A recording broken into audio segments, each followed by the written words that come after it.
Welcome to Overland Truck Build. How to use your bucket top fan.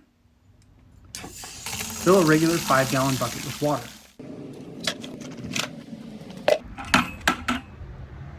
Next, install a fully charged RYOBI 1+ 18V battery.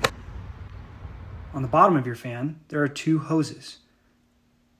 Unclip the longer hose with the filter on the end. Place the fan on top of the bucket with the hose in the water. Now, turn on the fan. And turn on the water pump.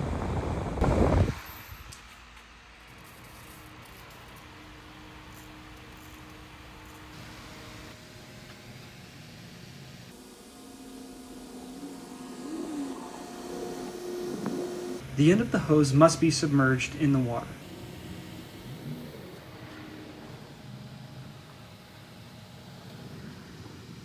The fan and the water pump have a high and low setting. Choose what works best for you. Now, setting up the fan to run with water from a hose. Unclip the hose with a garden hose adapter on the bottom of the fan. Now, connect the garden hose to the fan. Turn on the fan, but do not turn on the water pump. Instead, turn on the faucet and enjoy.